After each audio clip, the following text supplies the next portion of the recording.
SHOT Show 2026 is right around the corner, and if you're like me, you're already hearing a lot of familiar hot air. All these new micros feel the same. Braces are dead. Big brands never take a risk. Those takes make for good comment bait, but they're a terrible way to choose a carry gun. In the next few minutes, I'm going to walk you through 7 new handguns that solve real-world problems for folks who actually own guns.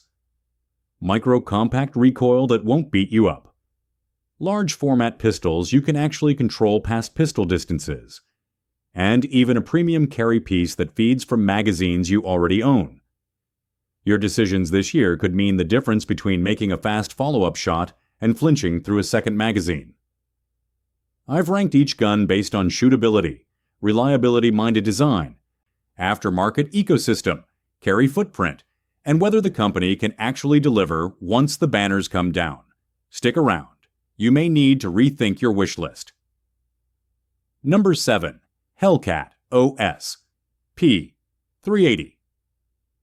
Let's start with the one that quietly solves a problem a lot of people are tired of admitting out loud. Plenty of folks buy a tiny 9mm because it feels like the responsible choice. Then they discover it beats their hands up. They shoot it like twice, and it becomes a very expensive sock drawer resident. The Springfield Armory move here is simple and honestly kind of smart. Keep the familiar micro footprint, keep the capacity vibe, then calm the recoil down by going to 380 ACP. On the official side, the headline is capacity. This thing runs 11+1 with the flush magazine and ships with a 13+1 extended mag, which is a big deal in the 380 micro world. And it stays in the lane people actually want for concealment. An optics-ready slide in the OSP configuration, plus tritium U dot sights that are built for fast pickup instead of pretty pictures. Here's where it gets interesting.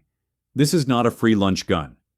380 ACP is a real defensive option, but it lives and dies by ammo selection and reliability testing in your specific pistol. That is the trade. The upside is you get a carry gun you will actually run fast, actually practice with, and actually keep on you, because it is not punishing you every range trip. If you have ever watched someone flinch their way through a micro 9mm and call it training, you already know why this one made the list. Now, if you like the micro concept, but you still want 9mm performance, the next gun is basically a recoil cheat code that refuses to get bigger just to do its job. Number 6. Shield X Carry Comp. Some compensated carry guns feel like a trick. They fix recoil by quietly turning into a longer pistol that prints more, pokes more, and makes you change everything you already liked about your holster setup. The Smith & Wesson idea with the Performance Center Shield X Carry Comp is to keep it in the micro carry lane, then use a built-in porting setup to drive the muzzle down. Officially, Smith & Wesson positions the Shield X Carry Comp as a micro-compact 9mm in their Performance Center lineup. The industry coverage calls out the core mechanic. The PowerPort-style venting uses gas to push the muzzle down during firing, which is the whole reason these little guns start feeling less snappy and more controllable when you run them hard. But let's be grown-ups about porting. Ports and comps can be awesome for dot tracking and fast pairs, and they can also give you more blast and noise, especially indoors or under a covered firing line. That is the trade. If you are the kind of person who practices draws and doubles, you will feel the benefit. If you're the kind of person who shoots 2 magazines a year and calls it good, you will mostly notice the extra concussion and wonder what everyone was yelling about.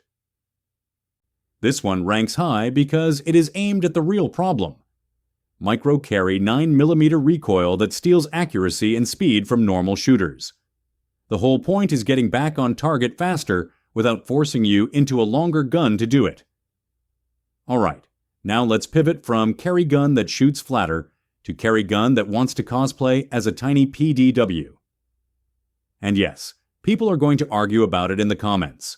Number 5. GX4 Strike Bravo. This is the one that feels like a dare. The Taurus GX4 Strike Bravo takes the GX4, carry-sized 9mm core, and drops it into a chassis setup built around a folding stabilizer concept. The pitch is not subtle. More points of contact, more stability, and more control past the distances where bare pistols start getting honest about human skill. Here are the concrete numbers that matter, straight from the official product listing. Barrel length is 3.70 inches. Overall length is 18.38 inches with the brace setup. Overall width is 1.08 inches. It's 34.9 ounces, listed with the braced configuration. Capacity is 15 rounds, with 10 round variants for restricted states. The Strike Industries listing matches those core dimensions and weights, and it also gives you the with brace and without brace weight split, which is a big deal if you are thinking bag carry versus range toy. Now the analysis part. This concept can either be genuinely practical, or it can be a backpack brick that never leaves the house. The difference is how it handles in real life. Balance, folding mechanism, feel. How the optic and charging setup work together, and whether the chassis adds control without turning reloads into a fumble party.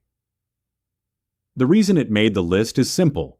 It is one of the few Micro Plus stability builds that is actually presented as a complete product with defined dimensions and a clear use case, not just a random parts pile.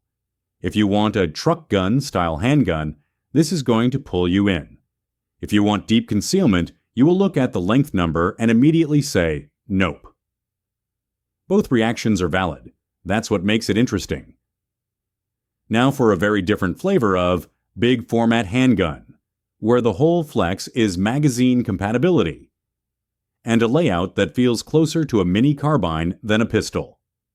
Number 4. CMP9 and CMP9K. This one is for the people who like compact power, but they also want familiar controls and magazines that already exist in the wild.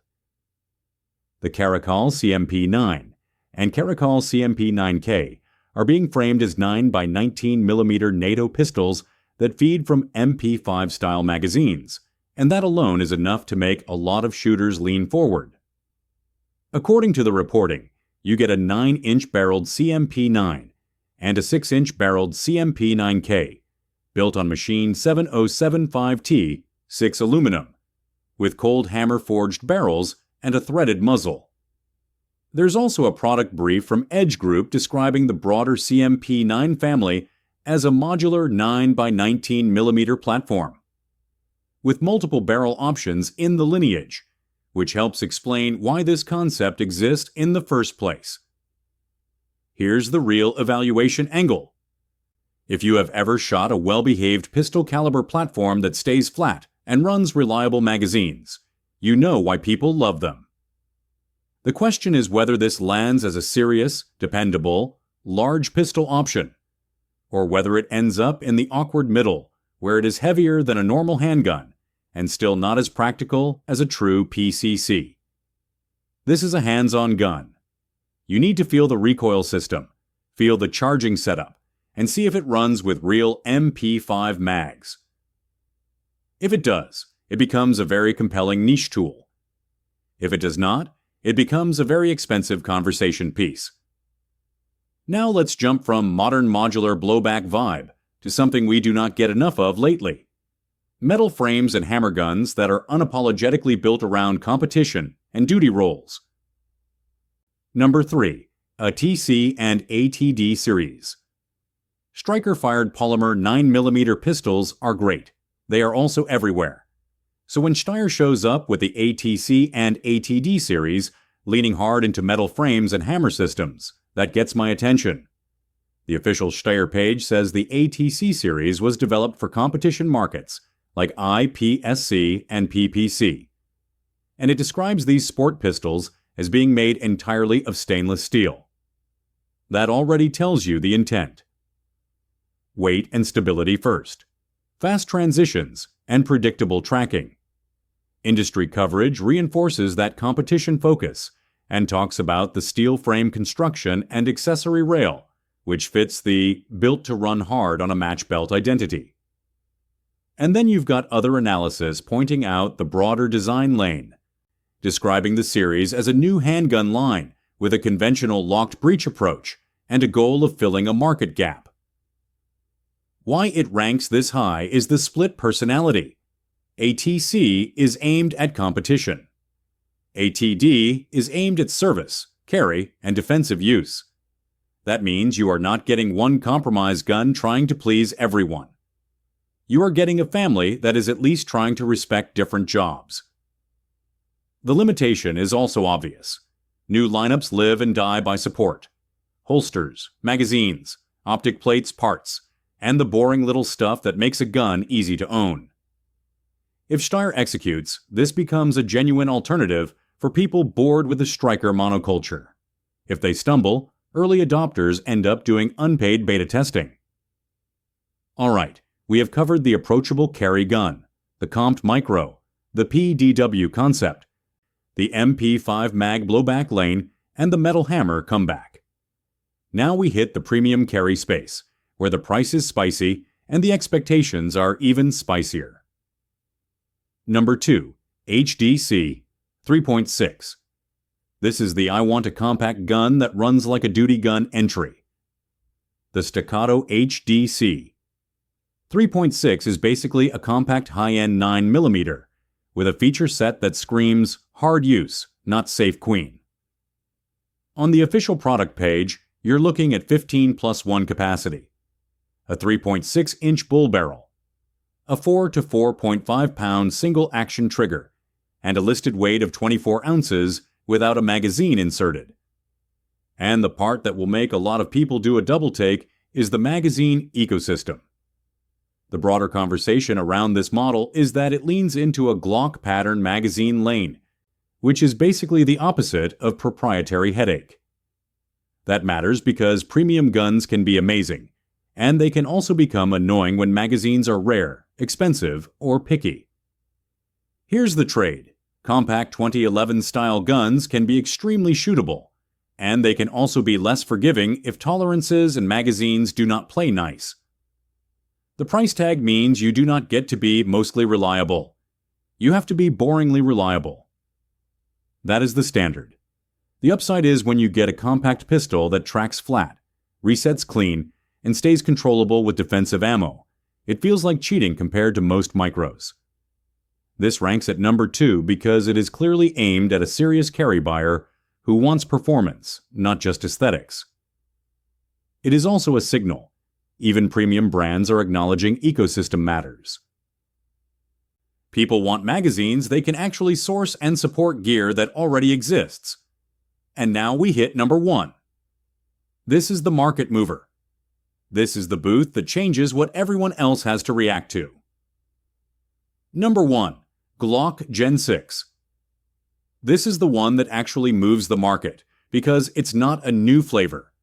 It's Glock drawing a line in the sand for what their next decade looks like.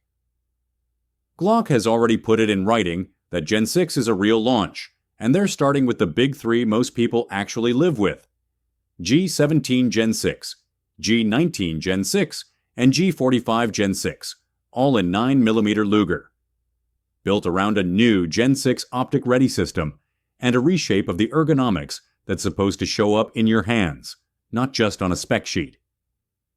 Here's the part that matters to real owners. When a brand like Glock standardizes an optic-ready approach at the generation level, that's a ripple through holsters, slide cuts, backup irons, duty setups, and the way people buy their first pistol. And Gen 6 isn't just optics. The official tech write-up leans hard into practical touchpoints: a flat-face trigger, the new RTF6 texture with more coverage, and frame shaping around a built-in thumb rest area, so the gun locks into more hands more consistently. But I'm not crowning anything based on press releases. This is the booth stop where you do the boring test that tells the truth. Does the grip change actually reduce that micro wobble when you're trying to run a dot fast? Does the trigger feel cleaner in a way that helps you call shots? Does the optic system feel like it was designed to survive real use? Not just look modern. If Gen 6 nails those 3 things, The rest of the 2026 handgun world is going to be reacting to Glock, whether they want to or not. That is the real pattern going into SHOT Show 2026. The carry guns are getting more shootable without getting huge. The metal frame crowd is throwing punches again, and the ecosystem war is getting serious. Mag compatibility and optics mounting are starting to matter as much as the gun itself. Spend your money where it buys you more practice and more confidence, not just more hype. If a gun makes you want to shoot 200 rounds on a Saturday instead of 50 and done, that is the one quietly winning.